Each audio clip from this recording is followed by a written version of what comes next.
Conversation with Yasser Arafat. Preparations continue for an historic Middle East peace conference that will bring together some Arab leaders and their Israeli counterparts for the very first time. I'm Jim Clancy in Tunis. Joining me is the man many believe was the driving force behind Palestinian participation in those talks, Yasser Arafat. As chairman of the Palestine Liberation Organization, Mr. Arafat will not be attending those talks. Israel refuses to meet with Yasser Arafat or any member of the PLO. But already some members of the Palestinian delegation that is going to Madrid have declared they were selected by the PLO and they will report to the PLO. Mr. Chairman, can you set the record straight? Did you appoint or approve of any of these delegates? First of all, every Palestinian is a member in the PLO. PLO is not an organization. It is the identity of the Palestinian people. No one can avoid the identity. If these talks are to succeed, Mr. Chairman, it's going to take a great effort on both sides. From your side, the Palestinian side, is there going to be an effort to avoid these kinds of confrontations, provocations that might trigger a walkout by one party or another? You see, I know that there will be many obstacles and provocations, but we have assured from the beginning that we will facilitate all this peace process. Because as I have mentioned, it is our line to achieve real peace in the area, in the land of peace, in the Sarasanta. Oppression, occupation, murder, crimes, it is enough. We are looking for a new future for our children and their children. Far away of oppression, far away of occupation, far away of wars. What do you hope comes out of it, out of this specific round of talks? I'm not asking for the moon. I am asking for the President Bush initiative to be implemented. Peace for territory. The implementation of 242 and 638, including the withdrawal from the Palestinian and Arab occupied territories, including East Jerusalem. The political legitimate rights of the Palestinian people, and peace for all of us, and security for all of us. I know it will not be an easy process,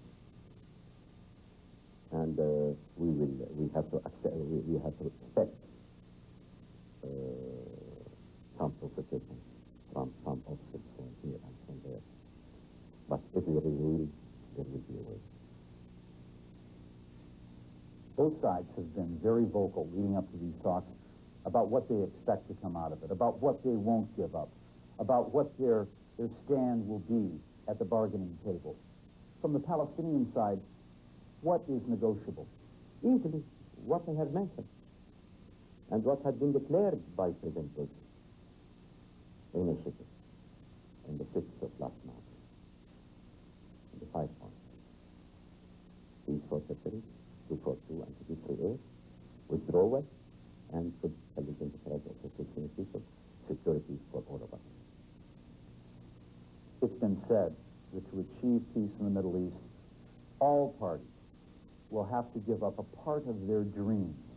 Is there a part of the Palestinian dream that Palestinians are willing to give up for that peace?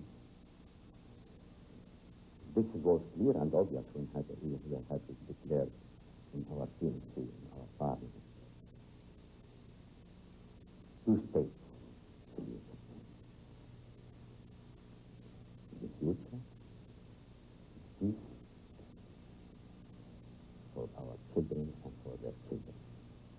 And no one can achieve peace by overjumping the Palestinian rights.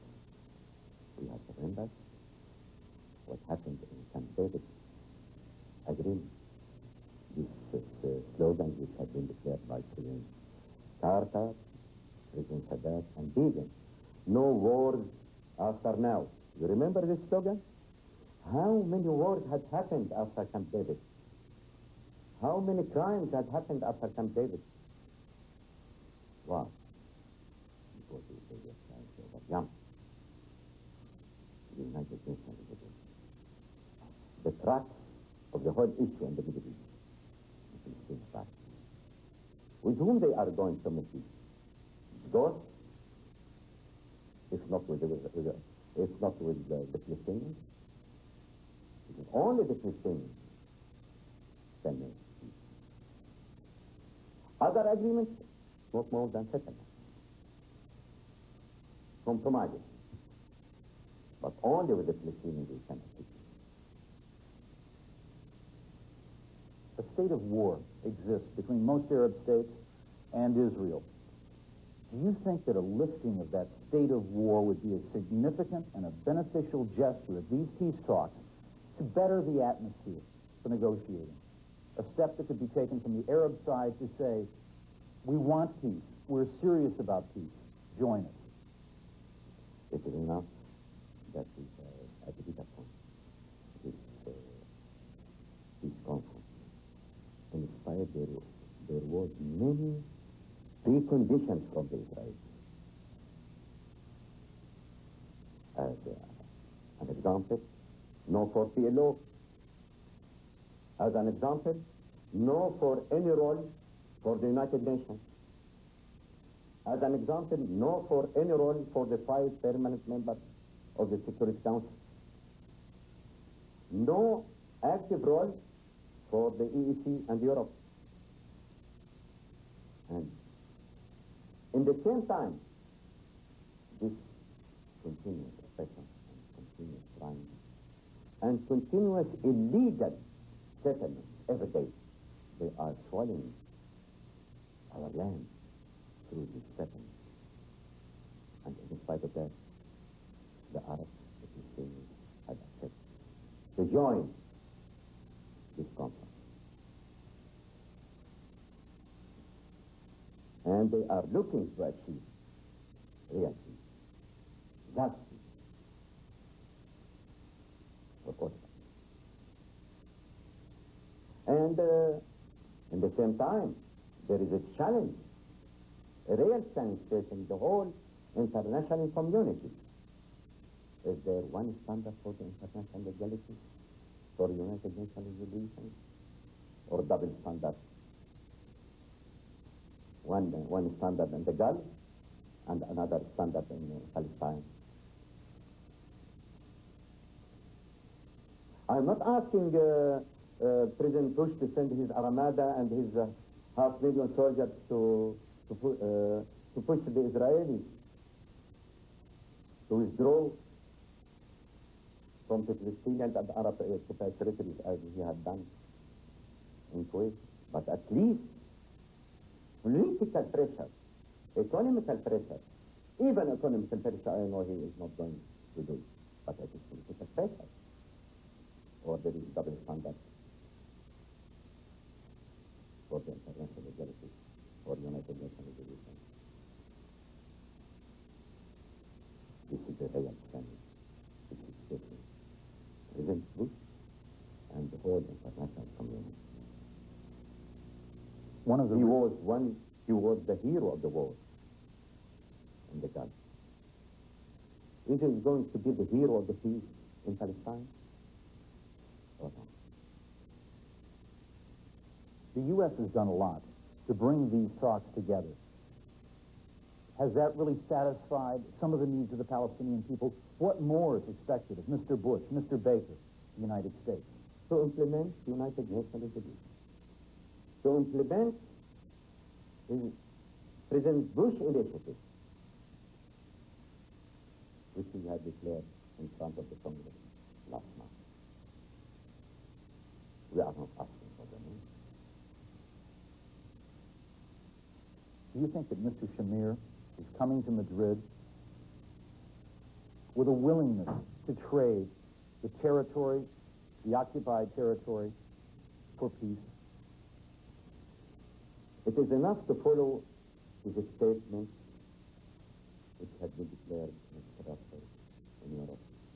This is the answer. still saying that we will not going to withdraw.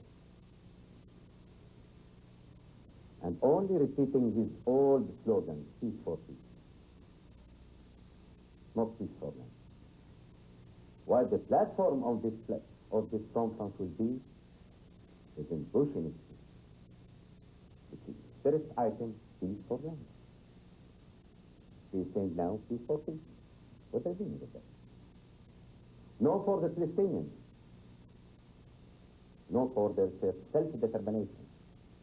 6 million, more than 6 million Palestinians having the right to have self-determination, which is against the United Nations Charter, even the American Constitution. Self-determination is set aside. Mr. Shamir and others in Israel believe that perhaps all they have to do is hold out, continue the settlement and hold out, and they will achieve their goal of a greater Israel. What kind of peace can you offer in exchange for this land that can convince them that's a better bargain? They have to remember what Mr. Bush had declared some weeks ago, that the Gaza crisis is a proof that not by force, not by occupation, you can achieve it. Only through agreement, through talk, through the implementation of the legitimate rights of the 15 people, you can achieve it. For how long they will continue carrying their guns? Forever? Give me one example of all of the history that they, by force, we can achieve it. Where? Texas? Atella? All these dictators have vanished. And see where to where to. Obviously, there are fears within Israel that the Arabs may have a hidden agenda, the occupied territories in 6 months, and perhaps the elimination of Israel, as was declared by the Arabs in years past and recently. Okay, we can give them guarantees.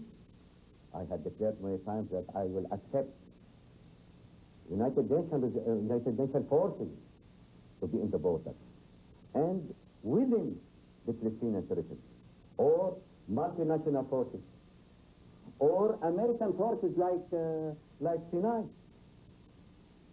or still they are not guarantees of the Americans even. They have to give replies for the new order. They have to remember that Putin had resigned and now declared the negotiating with Nelson Mandela. 2 days ago, there was an agreement for peace in Cambodia. The Baltic states now became independent states. This is the new order. You can't follow up in this new order with these old dreams of Mr. Shamir to build his greater Israel from your favorite Israel. Do you think that all of the obstacles are with Israel, or are there some obstacles in finding peace within the Palestinian people themselves? Some objections from some groups that too much has already been given away? Things that could cause there are many obstacles everywhere. In Europe, there are many obstacles. In America, there are some obstacles.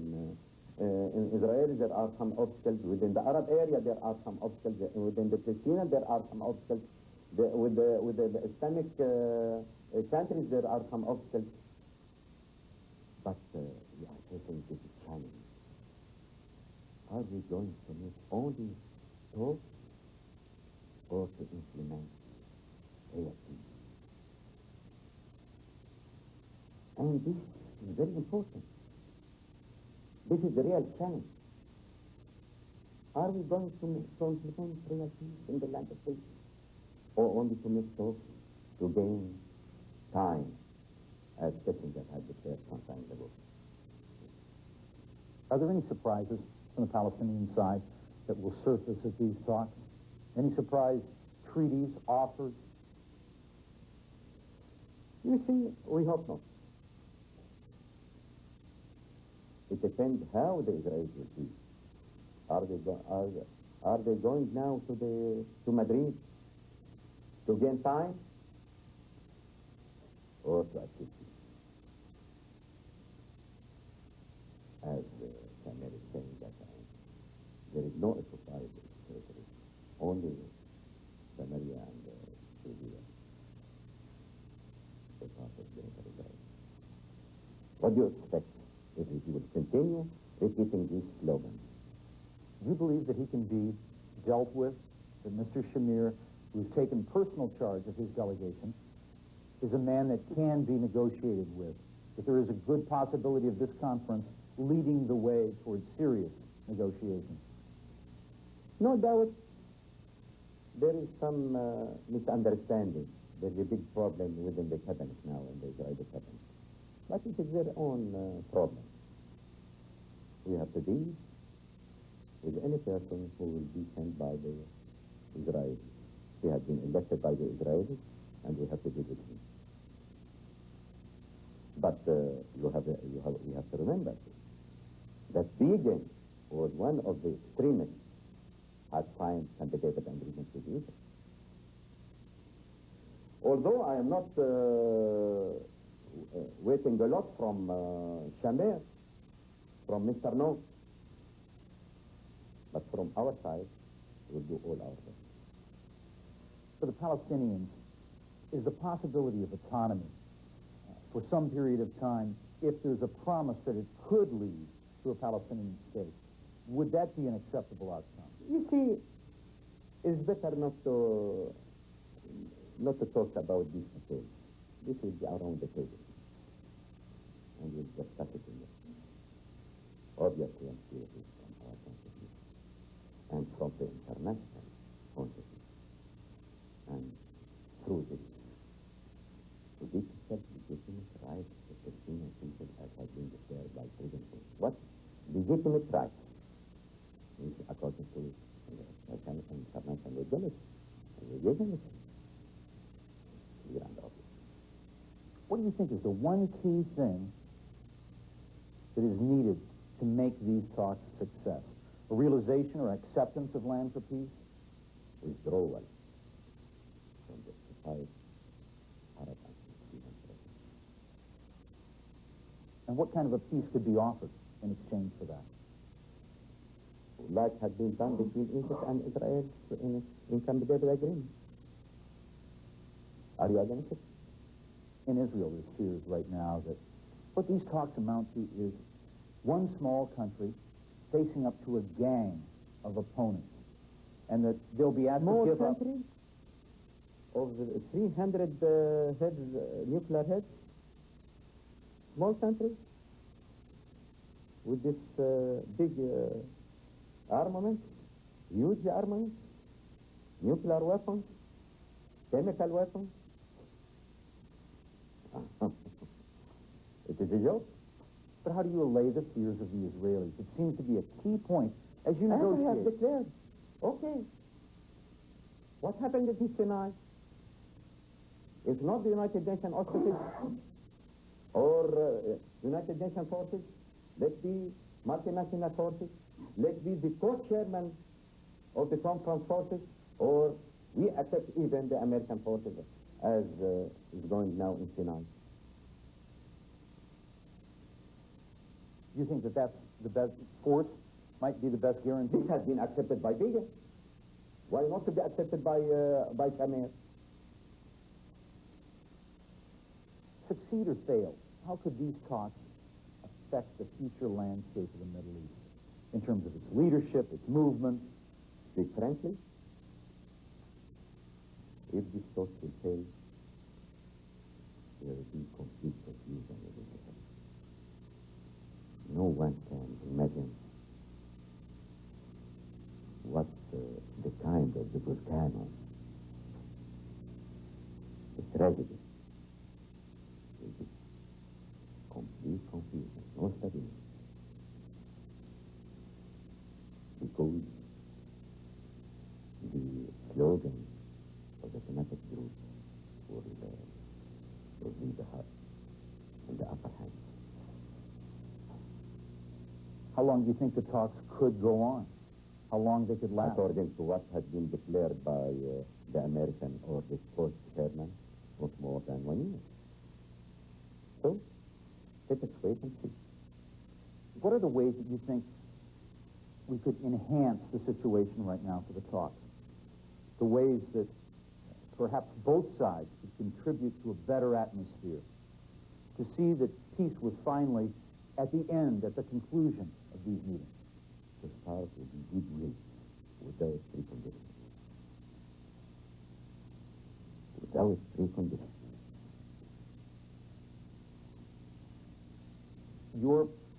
But it is going in this mentality of greater Israel is ready to deny it, this will lead to the real disaster.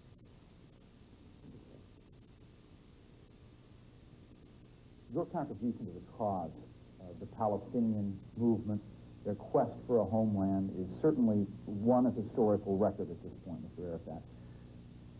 Do you feel that time is running out, both for the man and for the movement, that these talks are crucial? It is not an easy answer, because it depends how the big powers, and especially the only superpower, the United States, the hero of the war in the tribe, and the Gaza tragedy, how they are going to do it. Are they going to assist in real peace or not? This is not my challenge. This is their challenge. Yasser Arafat, Chairman of the Palestine Liberation Organization, thank you very much for joining us. I'm Jim Clancy reporting from Tunis. This has been a CNN special, A Conversation with Yasser Arafat.